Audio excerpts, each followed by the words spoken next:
አብስረኒ ብስራተ ጽድቅ። የመጀመሪያው ጥያቄ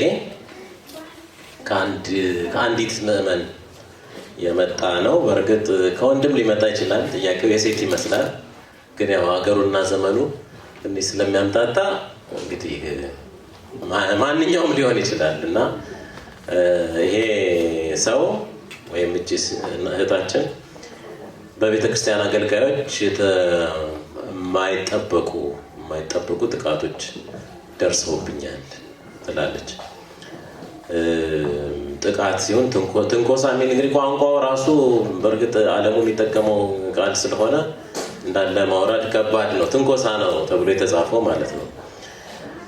ትንኮሳ ምክንያት ለክህነትና ለመንፈሳዊ አገልግሎት እንዲሁም እንዳጠቃላይ ለወንዶች ያለኝ አመለካከት ተዛምቷል። በዚህ ሁኔታ ንስሐ መግባትን ጨምሮ ከምስጢራት ቤተክርስቲያን ርቅ ያለው አንዳንዴ ይህንን እንደ ምክንያት አድርጌ ኃጢአቴን እየሸሸኩ የመሰለኝ እጨነቃለሁ። እንዴት አድርጌ ነው ዳግም ወደ ካህናት መቅረብና የተስተካከለ መንፈሳዊ ሕይወት መምራት የምንችለው ብላለች።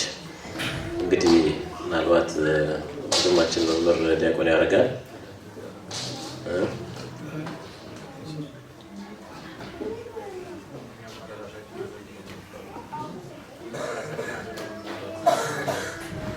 እንደዛ ነው እንግዲህ ያው እንግዲህ አባቶች ሊመልሱት እያለ ነው እሱ። ግን እነሱ ደግሞ ብዙ ሌም ስለምንጠየቀው ደግሞ ለየት ያለ እይታ ያስፈልጋል እያሉ ነው። ያለሰ ካለ መጨመር ይቻላል ማለት ነው።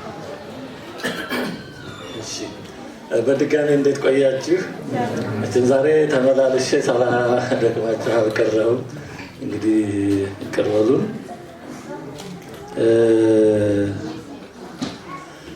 ያው በቀረበው ልክ ሰምተናል። ከዛ ባሻገር እንግዲህ በሰው ላይ ሲደርስ ደግሞ የሚሰማው ስሜት አለ። ነገርን ሲሰሙትና ሲደርስ ይለያያል። ስለዚህ የደረሰባት እንግዲህ ኖርማልና ጤነኛ በሆነው ብንወስደው እህታችን ትመስላለች እና መጀመሪያ እንግዲህ ጉዳቷን እውቅና እንሰጣለን። ማለት በጉዳቷ እናዝናለን። ሰው በሐኪም ስህተት ጉዳት ሲደርስበት የበለጠ ያሳዝናል። መድኃኒት ይሆናል ያሉት ነገር ህማም ሲሆን የበለጠ ያሳዝናል። አይን ያበራል ያሉት ኩል አይን አጠፋ ይባላል እና እንደዛ ሲሆን ያሳዝናል። እና ይህንን ስሜት መጋራት ይገባናል ሁላችንም። ምክንያቱም በአንዱ የሚደርሰው በሁላችን እንደደረሰ ነው። ኢንጀስቲስ ሳምዌር ኢዝ ኢንጀስቲስ ኤቭሪዌር እንደሚባለው ማለት ነው። እና ይሄ በመሆኑ እህታችን እናዝናለን። ይሄ ሊገጥም የማይገባው ነው። ግን ደግሞ ይሄ እንዳለ ሆኖ ይሄ መደላድል እንዳለ ሆኖ ደግሞ with due respect ነው የሚሉት። ይሄንን ጉዳይ እንደዚህ ባለ መረዳት ማየት እንዳለብን ሆኖ በሌላ በኩል ደግሞ በሰው ደግሞ አይደርስ የለም እና ይሄ በሰዎች ያልደረሰ አዲስ ተአምራዊ ጊዜኦ የሚባልበት ጨርቅ ተጥሎ የሚወጣበት ነገር ደግሞ አይደለም። አሁን የመጀመሪያውን ሳንረሳ ነው የሚቃለን ሆኖ እሰይ ይሁን የሚባል ሆኖ አይደለም። ያ የሚያሳዝን ተገቢ ያልሆነ መሆኑን አሁን መመላለስ እንደሞኝ ልክ ሰው ስለማያስፈልግ እሱን ያዘውና ግን ደግሞ በሰው ያልደረሰ ነገር ደግሞ አለ። ምድራችን የስተት የጥፋት የጉዳት የበደል ምድር ናት። ከዚህ በላይ ብዙ ግፍ ይደርሳል። አሁን ደግሞ እና ያንን ማየት ደግሞ አስፈላጊ ነው። አንዳንዴ እኛ ላይ ብቻ የሚደርሰውን እጹብ እያልን በጣም እያካበድን በጣም ከሄድን ይሄ ራሱ ከችግሩ በላይ ሌላ ችግር ይሆንብናል። በዚህ በጭንቀት የሚባለው ብዙ ጊዜ ሰው ለጭንቀት የሚዳርገው ከደረሰበት ጉዳይ ይልቅ ስለዛ ጉዳይ ሰውየው ያለው አመለካከት አረዳዱ በቃ ሆነ ባይሆን ጥሩ ነበር ብሎ ወደ ቀጣዩ ማሄድ ከሆነ አሁንም ነገር መልሶ ያንኑ የሚያቦካው የሚለው ከሆነ ያ ራሱ በሽታ ይሆንበታል። አንዱ ጭንቀትን የሚፈጥሩት እንዲህ አይነት ነገሮች ናቸው። ስንመላልሰው እንዲህ እያለን ያልታየው አቅጣጫ እየታየን ያንን በጣም እያጎላን ህይወት ሁሉ ያ ብቻ እስኪመስለን ድረስ ጭንቀትን ያመጣል። የወደፊት ተስፋችንን ያጨልማል። ነገሮችን በጣም እያገዘናቸው ይሄዳል። ከደረሰብን በላይ ብዙ ጊዜ እኛ የምንመላለሰውና ችግሩን በጣም ሪል ተጨባጭ እናደርገዋለን። ምናልባት ያ ሙከራ እንደዚህ የነበረው እኛ ሪል አድርገነው በጣም ከልክ በላይ ልንጎዳ እንችላለን። ስለዚህ በሰዎች ያልደረሰ ነገር እንዳልሆነ ደግሞ መረዳት ተገቢ ነው። በምድራችን ላይ ብዙ ግፍ ይደርሳል። አሁን እንግዲህ በተባለው ልክ ከሆነ የሆነው ወይም እንደዛ ከሆነ ከዛ በላይ ስንት ነገር ይደርሳል። ያን በዚህ ዘመን በሚዲያ ብዙ ነገር ስለሚሰማ ያ በሰዎች የሆነ ነው ያ የሚሆን እና ነገሮችን በልክም ደግሞ ማየት ጥሩ ነው። በጣም ካጋነነው የማይጋነን ነገር የለም። እንዳየነው እንደይታው ባይሆን ጥሩ ነበር ከሆነ ሰው መቼስ አይድረስ ነው እንጂ ሰው የሚወደውን ሰው ቀብሮ ቁሞ ይሄድ የለ ያ ነገር ቀላሉ ነው። እናትን ቀብሮ አባትን ቀብሮ ሌላ መቼም ሰው ልጅን አይድረስ ነው። መቼም ምድራችን በመቀባበር ላይ ያለ ነው። ከአቤል ሞት ጀምሮ ቀላል ሆነ ነው። አዳምና ሔዋን አቤልን ቀብረው ከዛ በኋላ ህይወት የቀጠለው በቃ ይሆን ወዴት ይደረሳል?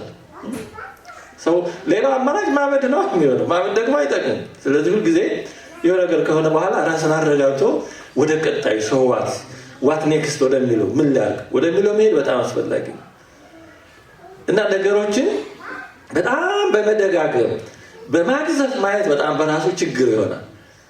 እንግዲህ ሳይኮሎጂስቶች የሚሉት አለ ይሄንን ሴቶችና ወንዶች ስነ ልቦናችን የተለያየ ነው ናቹራሊ እና ችግርን ይላሉ ወንዶች ብዙ ጊዜ አቮይድ ስለዛ ባለማውራት ነው ማለፍ የሚፈልጉት ይባላል። ወደ ዋሻቸው ይገባሉ ይላል አንድ መጽሐፍ ሜን አር ፍሮም ማርስ ሜን አር ፍሮም ቬነስ የሚል መጽሐፍ ያነበበ እና እንደዛ ይላል ሰውየው። ወንዶች የሆነ ያበሳጫቸው ሽንፈት መስሎ የሚታያቸው ነገር ካለ ያን ማንሳት አይፈልጉም። የሆነ የገጠማቸው ፌለር ካለ ማለፍ ነው የሚፈልጉ። ስለዛ ሲነሳ አይፈልጉም። ሴቶች ደግሞ ይላል ያን ነገር መላልሶ በማውራት ነው መወጣት የሚፈልጉት ይላል እና ወንዶችና ሴቶች አንዱ በትዳር ፈተናው ይሄ ነው። ሴት የተበሳጨችበት ነገር ካለ ያን 10 ጊዜ በማውራት ነው ቁጭቷን መወጣት የምትፈልገው ይላል። እንግዲህ አይዶን ነው ከሰው ሰው ሊለያይ ይችላል። ሁሉ ሴት እኮ አንድ አይደለም፣ ሁሉ ወንድ አንድ አይደለም እና ለማለት ነው ያመጣሁት። ያንን ደጋግመን ስሜታችንን ብስጭታችንን ይወጣልናል መስሎ በጣም ደጋግመን የምናስበው ከሆነ የበለጠ ከሆነ በላይ የገዘፈ ሌላ ችግር ይሆንብናል። ለዚህ ነው መጽሐፍ በቁጣችሁ ፀሐይ አይግባ ያለው። ለዚህ ነው በቆየ መጠን አንድምታ እየሰጠ ነው፣ ኮመንታሪ እየሰጠ ነው፣ ዳታ እየሰጠ ነው። በየጊዜው የሚሆኑ ነገሮችን ከዛ ጋር በቃ ባያዝነሳችንን እየጨመረ በጣም ሰማይ ይደርሳል። በአንድ ሰው የነበረው ችግር ጀነራላይዝድ ይሆናል። በጥያቄው እንደሰማነው ወንዶችን ሁሉ ወደ መጥላት ካህናትን ሁሉ ወደ መጥላት ያድጋል እና በጊዜው መፍትሄ መስጠት የሚያስፈልገው ለዚህ ነው ሳይቃጠል በቅጠል እንደሚባለው።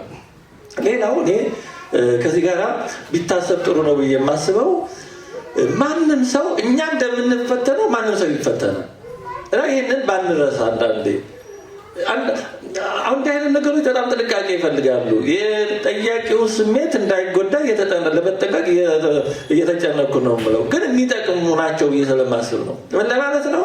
አንዳንዴ እኛ የሌላ አይነት የተመጻዳቂነት ጠባይም እንዳይጠናወተን ማለት ነው። እንግዲህ ጠያቂ ስለማይታወቅ አኖኒመስ ስለሆነ በአንድ በኩል ጥሩ ነው ማለት ነው። ልክ ሌላው ሰው እንደማይፈተን ሌላው ሰው ፐርፌክት እንደሆነ መልአክ እንደሆነ እኛ በእኛ ሰውነት ያሉ ስሜቶች በዛ ሰው ሊኖሩ እንደማይገባቸው አድርጎ ከማሰብ የተሳሳተ አረዳድ ሁሉ ይመጣል። ሰዎች ናቸው እንደዛ። እኛ ተሳስተን አናውቅም፣ እኛ በድለን አናውቅም።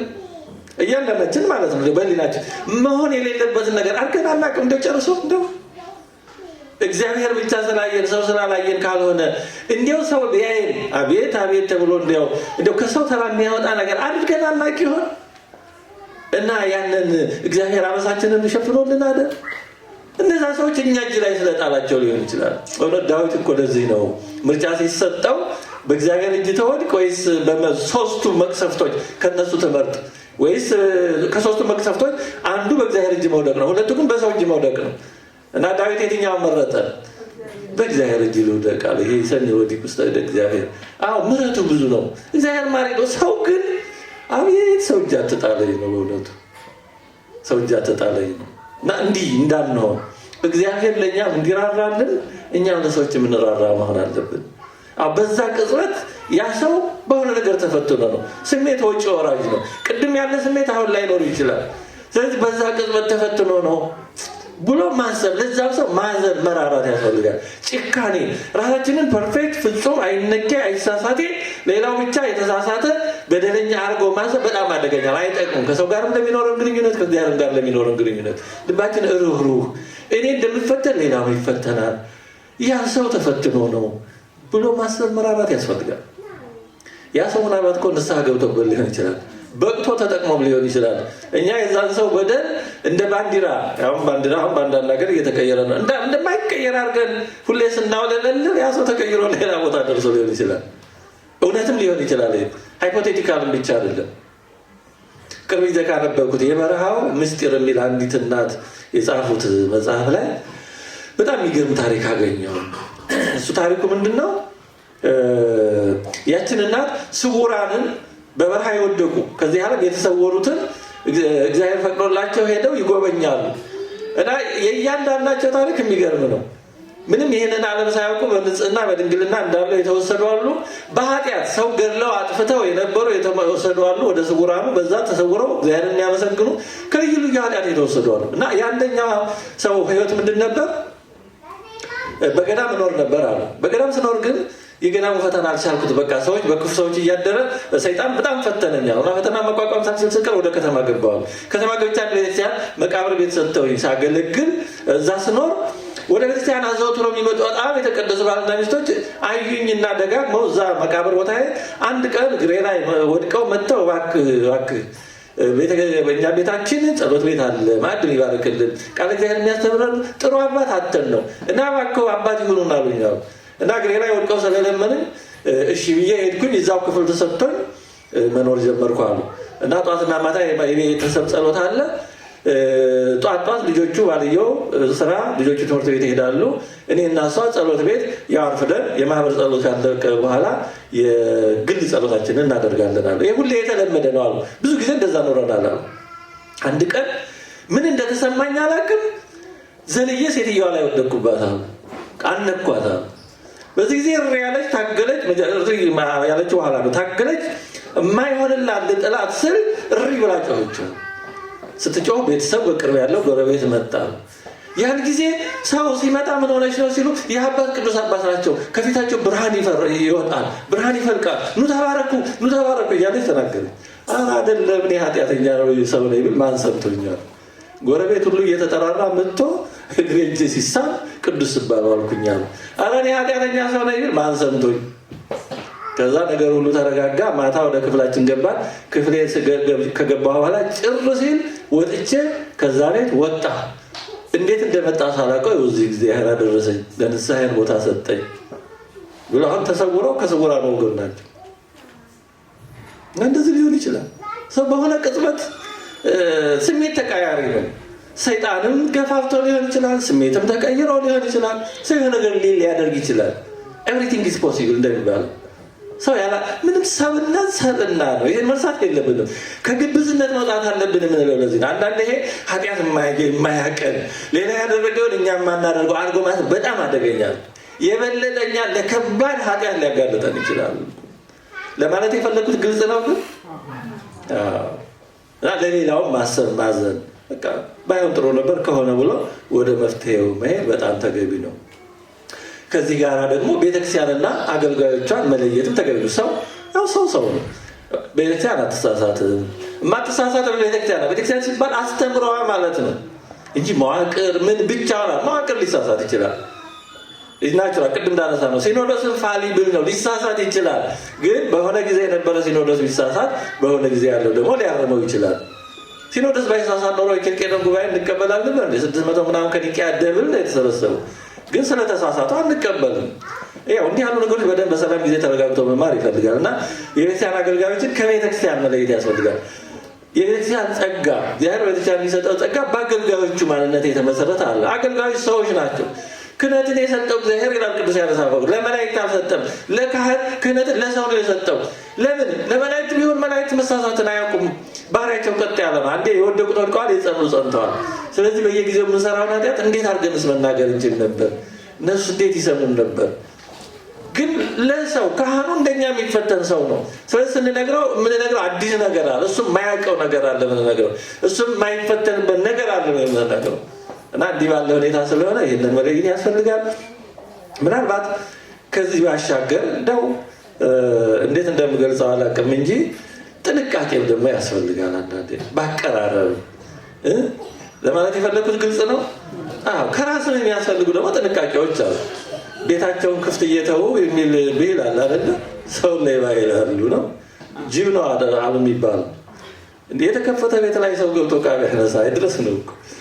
እና ጥንቃቄ ካቀራረብ ሌላውን የሚፈትኑ አይነት ነገሮች እንዳይሆኑ አቀራረብን በደመጠን የሚያስፈልጉ ጥንቃቄዎችን ማድረግ ጥሩ ነው። ዞሮ ዞሮ የሆነ ሆኗል። ባይሆን ጥሩ ነበረ። እንዲህ ነገሮች ይገጥማሉ። ናቹራል ይገጥማል። ወደ መፍትሄው መሄድ ነው። ሁሉም ሰው አንድ አይነት አይደለም። ሁሉም ሰው እኩል አይደለም። ያን ሰው እንኳን ሁሉም ሰው ያን ሰው ሁልጊዜ አንድ አይነት አይደለም። አሁን እኛ እሳቢያችን በስሜታችን ይቀያየራል። ስሜታችን ደግሞ በሁኔታዎች ይቀያየራል። ሲርበን ያለን ስሜትና ስንጠግብ ያለን ስሜት አንድ ነው። አሁን ጦማችሁ ነው አሉ ቢባል እዚህ እርስ በርስ አንጣላ። ይሄን ያየው ሰው ይፈሰላቸው። ኢየሩሳሌም ጉዞ ላይ በደንብ አየሁት። ህማማት ላይ ነው የሚካሄደው እና ህማማት ላይ ሰው እየተጣላ ስናስታርቅ መከራችንን አየነው። ምክንያቱም ጾም ነው፣ ውሎ ነው፣ ይመከራል። ከዛ ትንሣኤ ሲበላ ሰው ፍቅር በፍቅር ልካ ወይ ጉድ እንዴት እኮ እና ሰው ሲርበው ሲበሳጭ ምናምን ያለው ስሜትና ሌላ ጊዜ ይለያያል። ያው ሰው እኛው ራሱ የተለያየ ነው።